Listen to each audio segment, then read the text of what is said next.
একটি দুঃশাসন, স্বৈরাচার মুক্ত বাংলাদেশ, নতুন বাংলাদেশ। আমাদের অগাস্টে বৈষম্য বিরোধী ছাত্র জনতার আন্দোলনের মধ্যে দিয়ে ফ্যাসিস্ট হাসিনা সরকারের পতন হয়েছে। সেই ছাত্র জনতার সংগ্রাম করতে গিয়ে নির্বিচারে যে গুলিতে আমার ছাত্র ভাইয়েরা শহীদ হয়েছেন, জনতা শহীদ হয়েছেন, তাদের আত্মার মাগফিরাত কামনা করছি।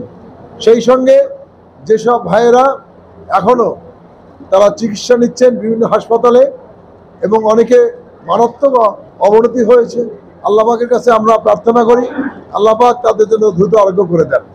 আমরা লক্ষ্য করেছি বিভিন্ন জায়গায় বিএনপি নাম দিয়ে কিংবা কোনো দুর্বৃত্তরা, কোনো লুটেরা বিভিন্ন জায়গায় হামলা করেছেন, ভাঙচুর করেছেন, লুটপাট করেছেন এবং চাঁদাবাজি করছেন।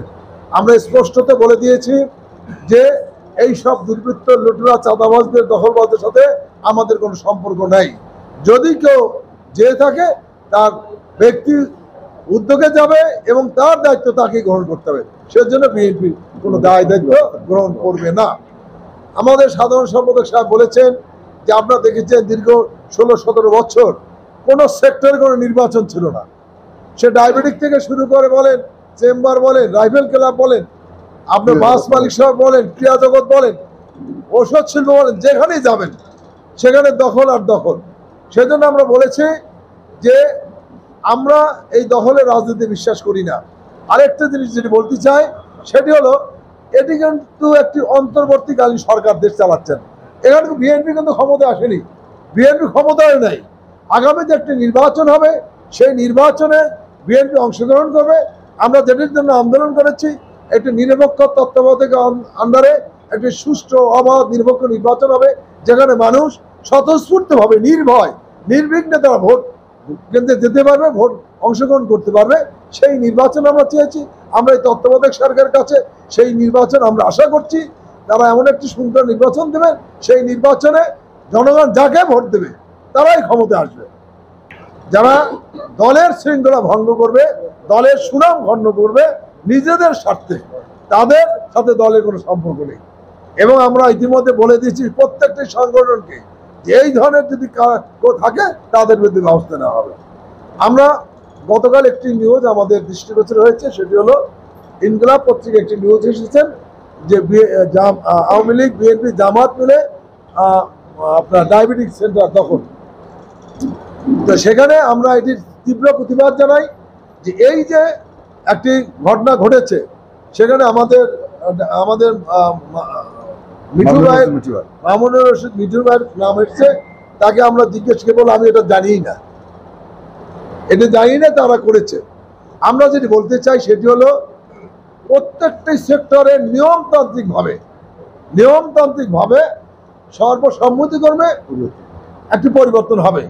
সেখানে ওই সেক্টরে যারা নেতৃত্ব দিচ্ছেন, ওই সেক্টরে যারা সদস্য, তারা যাকে সমর্থন করবে তারাই আসবে।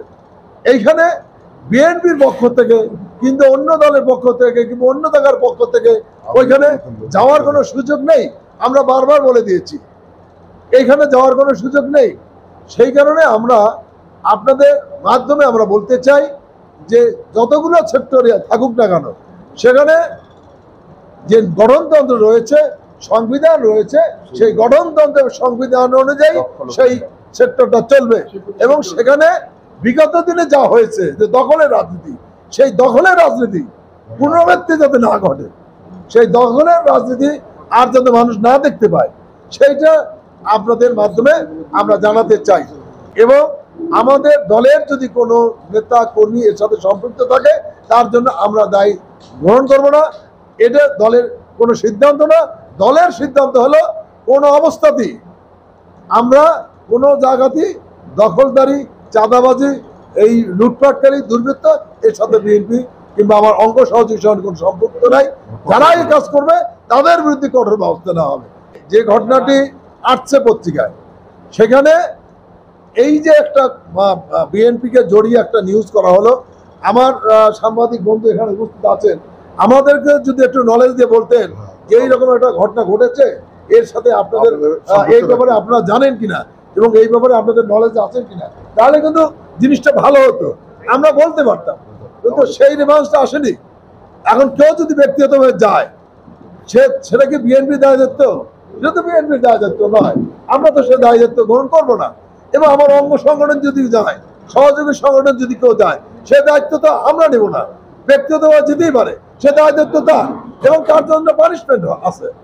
কাজে আমরা বলতে চাই যে আপনারা বিবেকবান সমাজ, আপনাদের এই আন্দোলনে, এই বৈষম্য বিরোধী আন্দোলনে আপনাদের যে ব্যাপক ভূমিকা রয়েছে, আপনাদের অনেক সাংবাদিক বন্ধুরা শহীদ হয়েছেন, আমরা তাদের এই অবদানের কথা জাতি ভুলবে না। বিগত সরকারের সময় কিছু চাটুকার সাংবাদিক ছিলেন না তা না, আপনারা স্বীকার করবেন।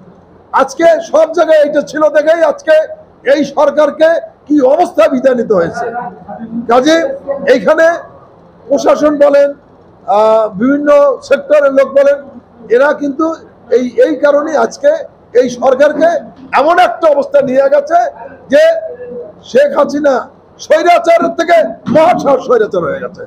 কাজে আমরা বলতে চাই, আমরা এমন একটি সমাজ ব্যবস্থা চাই, এমন একটি গণতান্ত্রিক অবস্থায় আমরা ফিরে যেতে চাই যেখানে সব জায়গায় জবাবদিহিতা থাকবে।